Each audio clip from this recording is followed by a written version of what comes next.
Zap Crypto. Tous les jours, toute l'actu crypto au même endroit.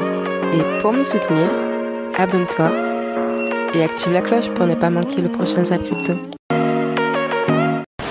Bonsoir la cryptosphère. Allez, on se fait rapidement le Fear and Greed Index côté crypto qui est à 20 ici dans l'extrême peur. Et on file regarder le Fear and Greed Index US qui, quant à lui, a repris un petit peu de couleur avec un score à 29 ici dans la peur. Mais bon, la situation ne casse pas trois pattes à un canard non plus. Comme certains ont pu le remarquer, il n'y a pas eu de live hier soir. J'ai juste un mal de crâne monumental depuis hier matin. Et pourtant, j'ai rien fait de particulier. J'ai même strictement rien fait. Mais bon, quand je mets bout à bout un petit peu la situation, forcément, le corps fatigue un petit peu. Faut pas oublier que ça fait pile 10 mois aujourd'hui que je travaille 7 jours sur 7. Alors, il n'y a pas de Zap le dimanche, mais il y avait toujours un live. Et même quand je travaille pas directement ou sur le Zap Crypto ou sur les lives, forcément, j'ai toujours ma tête sur la progression de la chaîne, les améliorations à faire, etc., etc. Donc en fait, ça s'est plus arrêté depuis le 17 janvier. Et là, je crois que ma tête, elle a fait une petite surchauffe. Et c'est là où ton corps te remet les pieds sur terre. Donc là, j'essaie d'être un petit peu moins sévère envers moi pour les horaires de sortie du Zap, etc.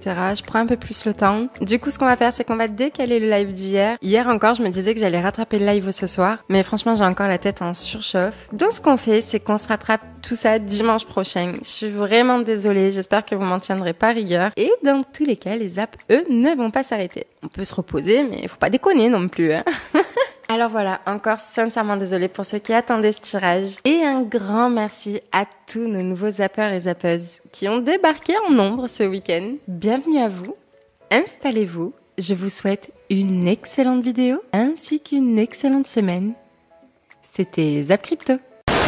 Et si les cryptos faisaient leur retour en Chine? En tout cas, c'est ce que pense le patron de Tron, Justin Sun. Et ce qui est super intéressant avec Justin Sun et le projet Tron, c'est que c'est un projet chinois, un très gros projet Layer 1. Pour rappel, Tron a pu faire son ICO en Chine en pleine interdiction des cryptos. Ça veut dire que la Chine a interdit les cryptos à l'époque, je crois que c'était en 2017. Et malgré tout, Justin Sun a pu faire son ICO de Tron. Et Tron, tout simplement, Justin Sun a des relations étroites, on va dire, avec le gouvernement chinois. Et quand lui dit ça, je pense que ça a du poids, et moi j'ai tendance à le croire en tout cas, c'est que vraiment la Chine a des relations compliquées, ils ont interdit le minage, vous vous en souvenez, alors que la Chine c'était le plus gros pays de mineurs au monde, 70% du minage, même 75% du minage de Bitcoin était fait en Chine, et eux ils sont pas complètement, ils ont vu sur les dernières années que depuis qu'ils ont interdit le minage, finalement aujourd'hui le minage de Bitcoin est quasiment made in USA. Vous savez très bien la petite guerre, la petite compétition entre la Chine et les USA. Et surtout, il le dit, il le pense. Et will become more crypto-friendly. Bien évidemment, une annonce comme ça, tout simplement, ça peut apporter un retournement du marché crypto dans leur globalité. Et je pense que c'est pas impossible parce que la Chine, j'ai lu pas mal d'articles où même s'ils sont pas du tout crypto-friendly, ils ont interdit le minage du Bitcoin, les cryptos et tout ça. Mine de rien, il y a pas mal de très gros projets chinois, donc c'est dans leur intérêt. Et surtout, juste sur l'aspect un peu compétition avec les USA. Les USA sont en train de croquer dans la pomme à fond dans les cryptos, le minage Bitcoin, un peu tout. Et je pense que ça serait hyper intéressant. Et vraiment, ça pourrait être un signal bullish, même de retournement du marché. Rapport, Macao discute d'un projet de loi qui propose de donner cours légal aux monnaies numériques. Voilà, tout le monde est en train de se battre là-dessus. Le monde entier, je crois, est en train de discuter de ça. Macao, l'une des régions administratives spéciales de Chine, pour ceux qui ne connaissent pas. Macao, on a connu ça dans les films, dans les chansons. C'est l'endroit où beaucoup de casinos là-bas, où vous pouvez jouer, tout ça. Mais c'est pas extraordinaire. C'est pas extraordinaire. Moi, je connais très bien, mais c'est pas extraordinaire. Récemment conclu, examen d'un projet de loi visant à donner cours légal aux monnaies numériques. Selon un rapport. Le rapport suggère également que les personnes qui rejettent ou refusent d'accepter la monnaie légale seront condamnées à une amende de $123 et à $1230. Voilà. Améliorer le système juridique de Macao. Un conseil exécutif de Macao, une région autonome de la côte sud de la Chine, anciennement portugaise, a récemment terminé de discuter du projet de loi proposant d'inclure les formes numériques de monnaie dans son panier d'instruments financiers qui ont cours légal. Voilà. Comme explique dans le rapport du China New Service, le projet de loi doit maintenant être transmis au Conseil législatif pour de nouvelles délibérations. Donc on va suivre tout ça de près, voir un peu tout ça, comment ça va progresser. Et selon le rapport, le projet de loi de Macao, également connu sous le nom de système juridique pour l'établissement à l'émission de monnaie, vise non seulement à améliorer le système juridique actuel, mais également à garantir que la monnaie numérique et les autres formes de monnaie ont un statut légal. Voilà, gros problème qu'on a dans le monde entier avec ça. Il va falloir qu'on arrive à légaliser tout ça d'une manière ou d'une autre. Donc, on n'a pas terminé d'en parler, mes amis. Avant, on avait révolutionné la manière dont on échange de l'information. Là, on va révolutionner la manière dont on échange de la valeur. Parce que tout de suite, je suis allé au-delà juste du Bitcoin. Je me suis dit, la notion de tokenisation, les smart contracts, enfin, ça va être un nouveau monde. Et donc, j'étais complètement exalté. Et plus on me disait que finalement, c'était n'importe quoi, mais sans avoir des arguments qui venaient me prouver ça, plus je me disais que j'avais raison. En fait, eux, ils avaient juste la flemme. En fait, ils avaient manqué quelque chose. Ils avaient manqué quelque chose parce qu'ils n'avaient pas l'envie de le comprendre. Parce que je pense que toute personne normalement constituée, une fois qu'elle a compris, certes, il y a du négatif et on peut avoir un débat, mais personne ne peut dire que c'est une pyramide de Ponzi, quoi. Ou alors on considère que toute la finance est une pyramide de Ponzi. Mais en tout cas, il y avait vraiment beaucoup plus d'opposition. Mais plus je voyais cette opposition, plus je me disais qu'il fallait y aller. Et je me rappelle très précisément d'un article, une publication de la Banque de France, qui condamnait le Bitcoin en disant que c'était la pyramide de Ponzi, un outil de financement du terrorisme. Enfin, vraiment, c'était le truc à charge, mais la caricature. Et quand j'ai vu cette publication, je me suis dit, OK, faut y aller. Je me suis dit, s'ils en sont à écrire des conneries pareilles, c'est que vraiment, il y a un truc. Au début, je pensais qu'ils écrivaient ça parce qu'ils avaient peur que ça vienne les remplacer. Tu vois, je m'étais fait un film. En fait, ils ont écrit ça parce qu'ils ne comprennent rien. Je veux dire, c'est vraiment souvent la solution la plus simple qui est la véritable. Il n'y avait pas de complot. Au début, je me disais, ouais, c'est un complot, etc. En fait, pas du tout. Dès que j'ai commencé à leur parler, j'ai compris qu'ils étaient à des années-lumière. Ils ne comprenaient rien et ne voulaient pas faire le moindre effort. C'était l'ancienne génération qui... bref. Déconnecté. Ouais. Et donc, en fait, ils étaient juste complètement à la ramasse. Et bon, et après, ils faisaient aussi leur boulot et... effectivement, comme on dit souvent, c'est difficile de faire comprendre quelque chose à quelqu'un dont le salaire dépend du fait qu'ils ne comprennent pas. Et voilà, donc il y avait beaucoup d'opposition. Quand je voyais les journalistes, c'était toujours alors le blanchiment. Enfin, c'était vraiment toujours très négatif. Et je passais mon temps à essayer d'exprimer, de montrer autre chose. Mais ça continue. Aujourd'hui, c'est alors ce scandale énergétique. Enfin, je veux dire, ça a évolué. On est quand même toujours, je sais pas, 7 ans après, 8 ans après. Dans un environnement où finalement la crypto n'est pas du tout considérée. Donc j'ai organisé l'événement Crypto Tabou IRL qui se passera dans les locaux de Pirates Labs, que je remercie d'ailleurs parce que voilà, ils nous les prêtent pour 1 heure à 20h le 28 octobre, vendredi 28 octobre. Il y a 35 places et vous allez assister à 3 petites conférences de 5-10 minutes et un petit débat à chaque fois. Donc en gros, c'est 20 minutes. Donc moi, j'ai choisi un sujet sur Bitcoin. Allez voir dans la description, tout est expliqué. Et je cherche 2 autres personnes qui souhaiteraient se lancer et faire une mini-conf. Vous avez pas la peine, c'est pas la peine d'être un expert sur votre sujet. Vous préparez quelque chose comme un exposé que vous partagez à tout le monde. Je pense qu'il y a assez de personnes maintenant qui ont travaillé pendant des mois sur des sujets pour pouvoir s'exprimer, même si c'est pas les conférenciers qu'on va inviter au Surfing Bitcoin ou ce genre ou à l'ETHCC, ce genre d'événement. Je pense qu'on a des personnes qui maintenant peuvent commencer à s'exprimer et à apprendre des choses aux autres. Et c'est un peu l'idée de ce partage là. Donc c'est, disons, si conf ça vous fait peur, dites-vous que c'est 3 exposés. Et ensuite on débat ensemble et il n'y a que 35 places parce que je veux que l'événement ce soit un petit peu comme... ça reste quelque chose dans lequel on peut discuter, s'exprimer tranquillement. Je vais me faire attaquer. Et puis... Et voilà, ensuite on ira boire un coup ensemble dans un bar à côté je fais cet événement en mon nom. Peut-être que plus tard j'aurai un sponsor, je vais voir et ça nous permettrait d'avoir un petit peu de nourriture en plus et de boissons offertes. voire de pouvoir filmer avec une meilleure qualité. Les confs ne seront pas disponibles sur Internet. Je vais tout filmer. C'est pour nous revoir, pour progresser. Et éventuellement, je publierai des extraits. Mais je veux pas parce que le but, c'est qu'on se voit IRL, donc que vous veniez. Et donc, c'est à Levallois-Perret. C'est comme si c'était à Paris. Il y a le métro juste à côté. De la même façon, prenez le temps de vous poser sur vos portefeuilles. Si vous avez des ledgers, si vous avez des portefeuilles que vous avez sécurisés ou des multisig, c'est le moment, pourquoi pas, de tester vos sauvegardes. Au moins une fois tous les 2-3 ans, essayez de voir si vous avez toujours bien les différents mots que vous avez, les différents sauvegardes de votre seed. Essayez de régénérer votre clé sur une nouvelle pour être bien sûr que votre sauvegarde est toujours établie et vérifiez que vous avez bien tous vos processus de sécurité et pourquoi pas même vérifier les mises à jour de vos différents devices parce que ça m'arrivait de ne pas faire les mises à jour de mes devices pendant plusieurs mois quand on était dans des phases de rush où le sommeil était d'or et qu'on n'avait pas le temps de faire toutes ces choses de mise à jour et tâches d'entretien basiques qui sont pourtant les bases de l'investissement dans le monde des crypto-monnaies. Je vous rappelle qu'investir dans les crypto-monnaies, c'est récupérer sa responsabilité financière, c'est pouvoir prendre ses propres risques et naturellement devoir assumer ses propres responsabilités car vous payerez tout seul le prix de vos bêtises. Une nouvelle qui va faire polémique, ça y est, on peut désormais connecter son MetaMask à sa banque, seulement aux USA. Mais du coup, les gens, en fait, peuvent directement relier les deux et dépenser pour plus de 3000 $ tous les jours directement sur leur MetaMask pour acheter des cryptos ou faire d'autres trucs. Je vous rappelle que c'est un partenariat du coup avec Consensus. C'est une plateforme qui a levé plus de 51 millions de $ du coup pour pouvoir faire ça. Et je sais pas, franchement, moi je suis contre parce que ça va vraiment à l'encontre du monde décentralisé dans lequel on veut aller, c'est-à-dire de la philosophie qui est derrière les cryptos et le Web 3. Après, ça peut rendre mainstream du coup aussi l'application, je sais pas trop. Dites-moi ce que vous en pensez dans les commentaires. Moi, je suis plutôt réticent face à cette news. J'espère que ça arrivera pas en France, mais ça risque, j'imagine, d'arriver. Chez Cosmos.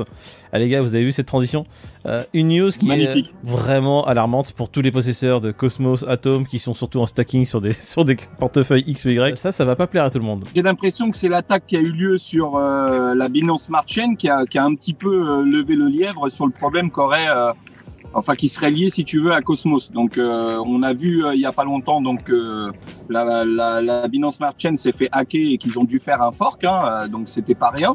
Il y a eu un vrai trou dans la raquette.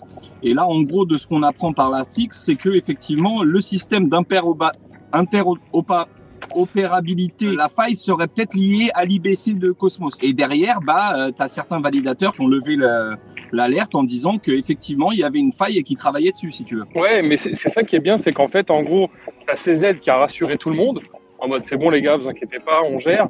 Donc t'as les justiciers du web qui se sont dit attends, on va quand même voir si c'est bon, si l'autre il nous raconte pas des cracks. Et en vérifiant si tout était ok, ils se sont rendus compte que peut-être c'était dû justement à au système d'interopérabilité d'Atom, quoi. Ouais. Donc bon, nous qui croyons beaucoup en cette crypto, en ce projet et en cette technologie, ouais. Oui, parce que l'IBC, ça reste le cœur du projet de Cosmos, c'est l'interopérabilité des blockchains, c'est Inter-Blockchain Communication. Si ça s'est remis en cause, c'est quand même une grosse partie du projet qui est remis en cause, c'est quand même très embêtant. C'est un peu fatigant. Surtout que l'IBC, il est déployé sur pas mal de blockchains, donc si toutes celles-là sont menacées suite à un problème de code lié à l'IBC, on peut entendre dans les prochaines semaines pas mal de news en cascade. De problèmes. Ouais, mais après, il faut quand même rester rassurant. Si c'est juste une faille qu'il y a sur le protocole, en fait, sur un des pans, ils ont juste à corriger ça, et ça va corriger ça sur tous ceux qui utilisent l'IBC. Il y a déjà un patch qui a été mis en place et tout, mais bon, est-ce qu'on est vraiment sorti d'affaire? On ne sait pas. Et on n'est pas sur d'autres blockchains comme Solana, on n'est pas à l'arrêt toutes les 2 heures, on n'a pas un crack ou on n'a pas un hack toutes les 30 minutes comme on peut l'avoir sur Solana. C'est le premier problème majeur, si tant est que c'est un problème majeur qui vient de Cosmos. Pour l'instant, ça reste des suppositions que le hack qui est sur Binance est dû à ça. Première news majeure sur Cosmos qui le met en avant de l'écran. Donc question marketing, ils étaient nuls, on disait, parce qu'ils se concentraient pas sur le marketing. Là, j'ai envie de te dire, marketing, tout le monde connaît Cosmos là. Peut-être pas pour les bonnes raisons, mais enfin bon. Mais ça les met sur la scène. On continue de parler d'études avec celle de la Bank of America qui en dit long sur l'avenir de la finance traditionnelle, qui semble être en perte de vitesse, car dans une étude réalisée auprès de 1052 personnes aisées ayant un budget d'investissement de minimum 3 millions de dollars, on apprend que les millennials, c'est-à-dire les personnes de 21 à 40 ans, allouent 16% de leur portefeuille aux actifs alternatifs comme les cryptos, alors que chez les baby boomers, cette proportion n'est que de 5%.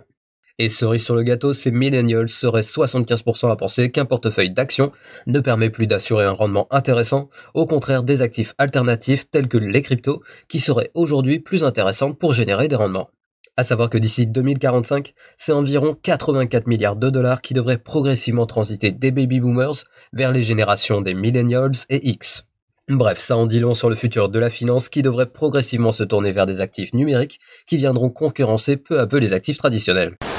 Et pour rester sur le Bitcoin, il y a Kanye West qui porte désormais une casquette Satoshi Nakamoto, vous pouvez voir ici.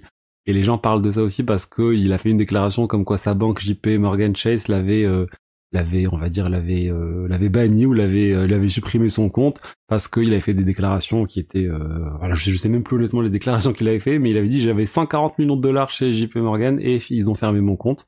Donc on sent qu'il commence à s'intéresser aux cryptos en mettant cette casquette Satoshi. ASH Swap, ça va être un swapper de stablecoin.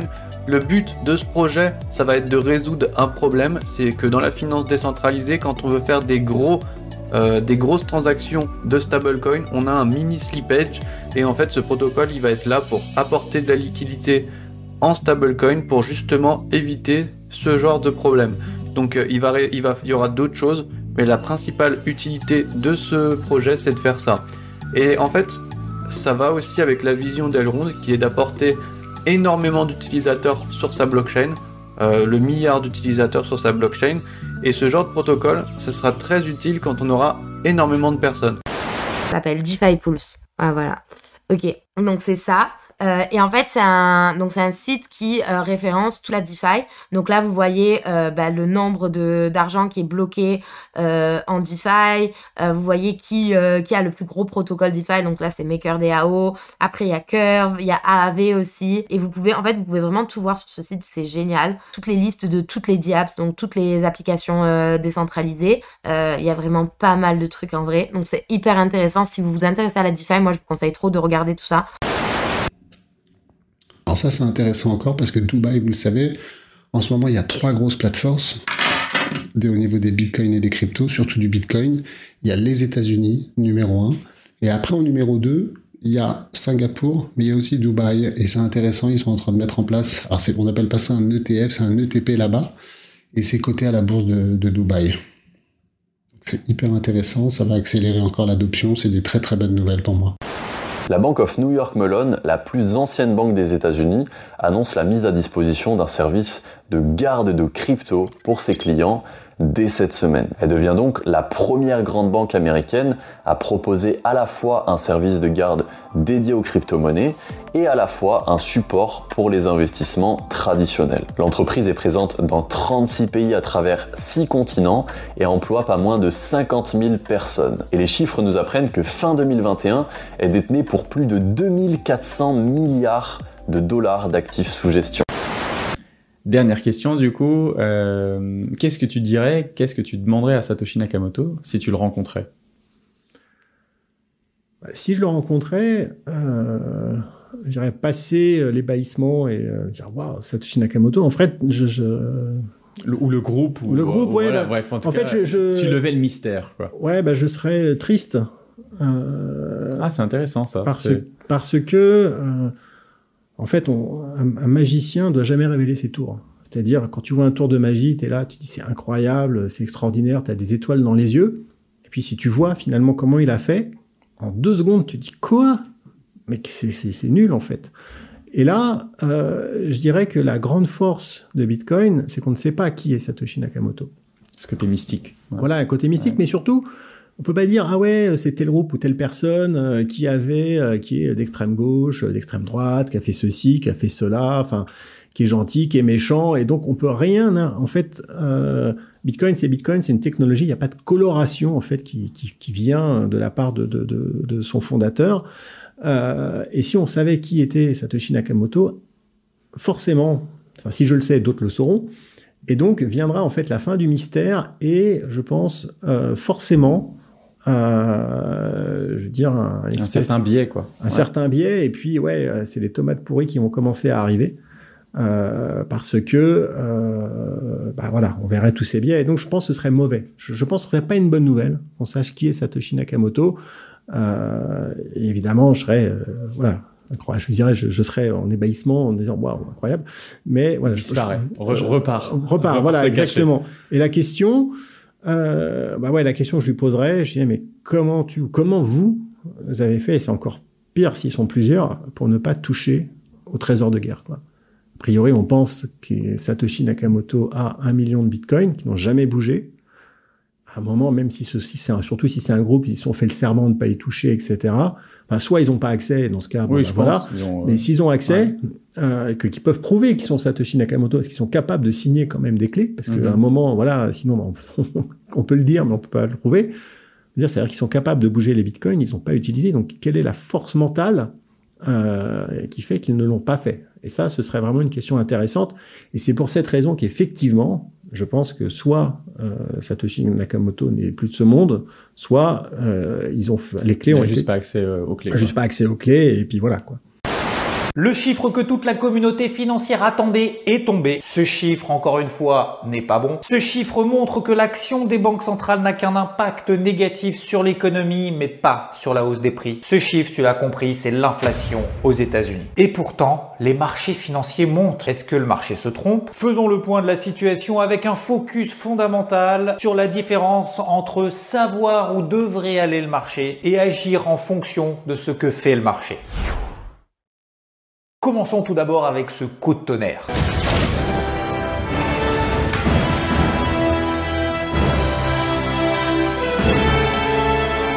La Banque centrale d'Angleterre qui a engagé un programme de rachat d'obligations sur le marché pour éviter de faire sombrer sa devise et son économie a annoncé mardi l'arrêter en fin de semaine. La banque a averti que les régimes de retraite étaient en danger et qu'il ne leur restait que 3 jours pour vendre tous les actifs dont ils avaient besoin pour recouvrir leur trésorerie, pour restaurer leurs réserves de liquidité. L'urgence, c'est maintenant. Jeudi, la Banque centrale achète pour 4 milliards de livres sterling d'obligations. Les marchés sont rassurés parce que les fonds de pension revendent leurs gilts. Ce sont les emprunts d'État émis par le Royaume-Uni et ainsi obtiennent des liquidités. Le lendemain, c'est-à-dire jeudi, la Banque centrale d'Angleterre rachète encore pour 4,7 milliards de livres sterling de gilts et pourtant le rendement obligataire de l'emprunt d'État du Royaume-Uni est toujours au-dessus de 3,8%. Pourquoi ce chiffre est important? Parce que c'est à ce moment-là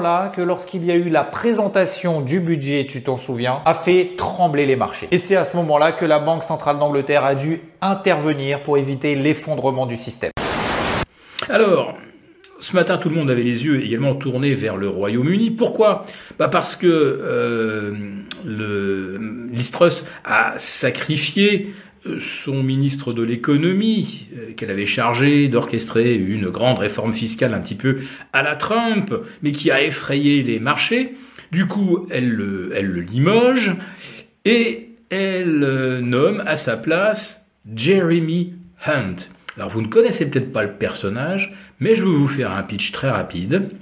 C'est un admirateur du modèle chinois de zéro Covid.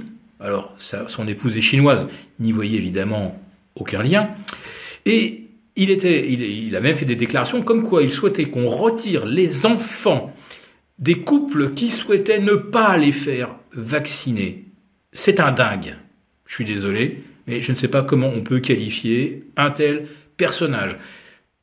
Personne n'aurait voulu de lui comme ministre des Finances et comme surtout celui qui, on le comprend bien, prend complètement en main les rênes du pays, parce que Liz Truss est complètement déconsidérée. Je dirais en anglais, Liz Truss has no trust, à tel point qu'on se demande d'ailleurs si elle ne va pas démissionner avant la fin de la semaine. Mais si c'est Jeremy Hunt qui prend la direction du Parti conservateur, ce parti va exploser. Et dans la rue aussi, ça va exploser. Parce que M. Jeremy Hunt est en revanche sur la même ligne que Liz Truss, c'est-à-dire réduction du droit de grève musellement des syndicats au moment où le pays est justement socialement chauffé à blanc. Donc bien suivre ce dossier britannique, parce que là encore, de sacrés chocs, ondes sismiques pourraient nous venir d'outre-Manche. En tout cas, ce qui est assez inquiétant, c'est plutôt la manière dont on observe les marchés aujourd'hui, et on a l'impression que plus aucune décision n'est prise à un petit peu plus loin que demain matin. Aujourd'hui, on est tous en train de parier sur récession, pas récession, inflation, pas inflation, mais toutes ces imbrications, ces imbriquements finalement de chiffres économiques et de données économiques qu'on met bout à bout ne donnent aucune réponse, mais on essaie quand même de trouver une raison pour laquelle on devrait courir acheter le marché derrière, ou alors tout vendre parce qu'on va tous mourir. Quand on met les choses bout à bout, quand on regarde un petit peu les informations qu'on a aujourd'hui, les données économiques qu'on a aujourd'hui, eh bien on sait que l'inflation, elle a de la peine à baisser, on sait que la Fed est en train de faire tout ce qu'il faut. La Fed, les banques centrales en général sont en train d'essayer de faire tout ce qu'il faut pour faire baisser cette inflation en montant les taux massivement. On voit que la réaction n'est pas énorme, mais de l'autre côté, on a des craintes monstrueuses en termes de récession. Viendra-t-elle, viendra-t-elle pas? Alors, on sait évidemment qu'en Europe, c'est déjà quasiment fait. On sait qu'aux États-Unis, bien, on attend d'avoir plus d'informations, d'être plus certain, de voir comment est-ce qu'on va interpréter les chiffres pour dire est-ce que inflation ou pas inflation. On a encore eu la secrétaire d'État au commerce aux États-Unis ce week-end qui a dit que pour elle, il y avait largement de quoi éviter la récession. J'aimerais bien savoir comment elle peut nous sortir des trucs pareils. Mais enfin, pour l'instant, tout le monde y vient de sa théorie. Tout le monde a une opinion sur la suite des événements. Et fondamentalement, on n'a pas vraiment de réponse à ce qu'il faut faire ensuite. Aujourd'hui, la situation, elle est pourrie. Économiquement parlant, on va dire géopolitiquement parlant, fondamentalement parlant, c'est pas simple d'être super serein. Néanmoins, on arrive à des niveaux où on peut se poser la question de savoir si vraiment les marchés ont digéré quelque chose ou se sont dit on a déjà anticipé beaucoup de choses. Alors donc tout ce que je dis sur Bitcoin, vous pouvez le copier-coller sur Ethereum, il y a juste les prix qui changent. Mais sinon, c'est exactement la même analyse. Alors du coup, le Bitcoin, pour faire très simple, rappelez-vous, on avait trouvé pour l'instant, une mèche basse au niveau des 18 000 $, donc sur les contrats perp, c'est un petit peu plus bas, il y a eu des chasses au stop. Là, ça se voit pas sur l'index, mais sur tous les exchanges, c'est quasiment pareil. Pour faire simple, en fait, on a maintenant, pareil, une nouvelle zone de combat. C'est-à-dire qu'en gros, on prend la mèche basse, qui avait été trouvé pendant les chiffres du CPI, donc jeudi dernier, si je ne dis pas de bêtises, et on prend la mèche haute. C'est simple, tant que le prix oscille entre les deux, il est en range, il ne prendra aucune direction. Donc si on suit le fractal de 2018, donc le fractal c'est quoi en fait? Ça veut juste dire l'action de prix de octobre 2018 avant le drop et la cassure vers les 3 000 $, donc le Bitcoin était passé de 6 000 à 3 000 $ en quelques jours. En fait on pourrait consolider encore pendant plusieurs jours. Ici ça serait en gros jusqu'à fin octobre, début novembre, avant une résolution baissière. Si on suit ce fractal, pour l'instant je le garde parce qu'il n'est pas invalidé. Pour l'invalider, ce fractal faudrait s'installer au-dessus des 20 500 $. Si c'est le cas, on sera plus dans le même fractal et il y a de grandes chances qu'en fait le Bitcoin puisse revenir dans le haut de son range. Donc pour faire très simple, déjà si on arrive à retourner au-dessus des 20 000 $, c'est plutôt encourageant puisqu'on arrivera à retourner au-dessus du sommet du rebond qu'on a eu post-CPI. Et ensuite derrière, si on arrive aussi à tout simplement casser les 20 500, techniquement c'est très bien. Pourquoi? Parce qu'on arrivera à faire une belle structure type W de l'autre côté de la trendline, ça serait une première. Hein. Et ça sera annonciateur possiblement si on s'installe au-dessus aussi de cette zone des 22 500. D'un retour dans le haut du range. Ensuite, on verra si le Bitcoin peut casser le haut du range ou pas. Alors, Mons dit attention, le mois vient de commencer. Il est il vient. On est mi-mois, mais attention, le mois vient entre guillemets de commencer dans le sens où il n'est pas du tout clôturé. D'accord? Il a tout ce potentiel d'évolution encore. Donc, j'ai retiré ici le RSI qui ne m'intéresse pas. Et qu'est-ce qu'on voit? C'est en fait le switch du MACD. Donc, ici, vous voyez, en fait, dès qu'en fait, les deux moyennes mobiles ici qui sont indiquées commencent à se resserrer, comment on appelle ça, les bougies d'oscillation, je sais pas comment on les appelle, bref, j'ai pas le terme là, mais en fait elles vont diminuer, d'accord? Elles indiquent quoi? La distance entre les deux moyennes mobiles. Depuis le début, et donc c'est-à-dire ce top ici aux alentours on était à combien? 69 000, quasiment 70 000 $, on voit que les moyennes mobiles n'ont cessé de se séparer de plus en plus, et donc ici on voit ces bougies qui ont continué à grandir. Et c'est le premier mois où on nous indique ici une moyenne mobile qui commence à se resserrer, d'accord, de cette manière-là. Donc, c'est un bon signe. Malgré tout, qu'est-ce que je suis en train d'expliquer là juste avant? C'est que le mois n'est pas terminé. Donc là, on fait une prévisualisation de la chose et on espère que le mois continue à consolider comme il est en train de le faire actuellement. Parce que si jamais le mois, donc c'est-à-dire, imaginons, je vais donner un chiffre, un jour au hasard, disons le 22 de ce mois-ci, il y a quoi? Il y a une bougie des enfers qui descend. Ne vous inquiétez pas que les moyennes mobiles, elles vont arrêter de se resserrer. Hein. Elles vont tout d'un coup un peu plus s'ouvrir. Et cette bougie qui est maintenant pas rouge, mais du coup rose un peu plus... c'est quelle couleur ça? Bref, un rose un peu saumon comme ça, rose pâle. Clairement, t'inquiète pas qu'elle va devenir rouge à nouveau. Et les deux moyennes mobiles, plop, elles vont de nouveau s'ouvrir. Hein. Donc, il ne faut pas se poser la question. Donc, le mois n'est pas terminé. Là, maintenant, qu'est-ce que je mets devant vos yeux? C'est le fait qu'il y ait cette bougie qui est en train d'arriver sur l'oscillateur MACD et qu'on va observer comment elle évolue, d'accord? On ne peut pas encore l'interpréter à 100%. Ça, c'est important d'entendre. Mais on verra. Il ne se passe strictement rien. Et le truc, c'est qu'on le sait très bien qu'un jour, ça va repartir à la hausse. Mais on ne sait pas quand. On ne connaît pas la temporalité. C'est ce que j'explique dans chacune des vidéos et je me casse la tête avec ça. Donc en fait, on peut rester ici, inerte. Il ne se passe strictement rien pendant plusieurs semaines, même plusieurs mois. Ou même on peut rester dans ce range comme ceci, entre les 25 000 $ et les 17 000 $ pendant, pareil, plusieurs mois. Donc le tout, c'est d'être préparé, de continuer à étudier, à apprendre et à continuer d'accumuler un maximum. C'est pour ça qu'on appelle ça une période d'accumulation. Ok? Donc moi, ça me va. Hein. Plus longtemps on reste ici, plus longtemps je continue d'accumuler. Donc ça me fait plaisir et je suis pas pressé. En tout cas, voilà, je sais pas si vous êtes pressé, mais si vous êtes pressé, c'est pas la bonne technique. Vous allez vous faire bouffer un jour. C'est pas la bonne, on va dire, psychologie à avoir. Bref, revenons ici sur la trendline. Donc le but maintenant, ça va être le but numéro 1. J'ai déjà dit faire du coup un W. Avoir un momentum qui reste haussier, mais aussi, il faut pas oublier qu'il faut dire casser la Tenkan ici, la Kijun, et après, il y a tout ça à péter. Hein. Il y a le gros Kumo avec la SSA et la SSB. Donc, tout ça pour dire qu'on est loin d'avoir fini notre bear market plus période d'accumulation. Donc, peut-être que la période baissière est finie, peut-être qu'on ne retournera jamais en dessous des 17 000 $, et là, c'est un double bottom. Peut-être, mais je ne le sais pas. En tout cas, moi, dans tous les cas, j'ai préparé du coup mes plans à l'avance. Ils sont prêts depuis bien longtemps. Je vous l'explique sur la chaîne depuis bientôt 1 an. J'ai accumulé comme un gros cochon, ça on peut le dire. J'ai accumulé. Plus on restera, plus je vais accumuler. Si on descend, j'ai encore du cash. Cash is king, n'oubliez pas, pour acheter plus bas. Et si on monte, c'est très bien. J'ai déjà mes cryptos que je pourrais diluer et vendre petit à petit. Mais ça, je vous l'expliquerai plus tard. Et la première info nous vient aujourd'hui de Crypto Goku qui nous dit que le NFT, ça y est, le mot NFT a fait son entrée dans l'édition 2023 du dictionnaire Le Petit Robert, donc de la langue française. Donc c'est super. Après, bon, on va pas se mentir, dans ce dictionnaire, ils mettent des mots, tous les ans, ils rajoutent des mots qui veulent rien dire, des mots vraiment à l'arrache, genre, je sais pas, lol, des trucs comme ça et tout. Donc ça devient de plus en plus n'importe quoi, la langue française. En plus, j'ai vu qu'apparemment aussi, ils simplifient certaines écritures, certaines orthographes, parce qu'apparemment, c'est trop dur pour les jeunes d'aujourd'hui, alors que l'étymologie c'est super important dans les mots dans la langue française. Bref, du coup voilà, en tout cas voilà, ça reste une info plutôt cool. Et on va donc, en jouant aux cartes, et bien finalement, sans parler de technologie, réussir à comprendre tout ce vocabulaire et pourquoi cette technologie est aussi intéressante et ce qu'elle apporte. Donc c'est ouvert à tous, c'est pédagogique. Et alors on s'amuse? On s'amuse beaucoup parce que c'est un jeu de stratégie et de ruse. Et plus on joue, plus on découvre la stratégie et tout le monde peut gagner, puisque l'objectif d'une partie, c'est celui qui aura le plus de points qui va gagner. Mais l'astuce, c'est pas d'avoir que des coins pour gagner, c'est d'avoir des coins et des cartes entreprises. Et pour gagner les cartes entreprises, eh bien, il y a plein de subtilités. Donc, par exemple, on va pouvoir se constituer une équipe. Mais l'équipe, il ne va pas l'acheter. On peut aussi, avec les cartes ruses, mettre des bâtons dans les roues à son voisin. Génial, j'adore. Voilà. Ça y est, j'adore. Je vais l'acheter tout de suite. Et alors, combien ça coûte ce jeu? Alors, le jeu vaut 35 €.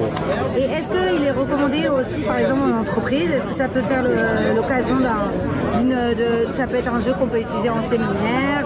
Tout à fait. Alors, à la base, quand je l'ai créé, je l'ai pensé pour le monde, je dirais, de l'éducation. D'accord. Donc les universités, les centres de formation. Ensuite, pour les entreprises qui doivent effectivement finalement expliquer à leurs clients ce que c'est. Voilà. Aussi pour les startups, tout simplement. Une startup va recruter par exemple un comptable qui ne comprend rien à la blockchain, dire tiens, on va te faire une partie, on va comprendre. Génial. Et finalement, ça peut être aussi un beau cadeau. Alors, ce zap t'a plu? Dis-moi en commentaire quelle est l'actu qui t'a le plus intéressé. Et si tu as manqué les actus d'hier, retrouve juste ici le zap crypto de la veille.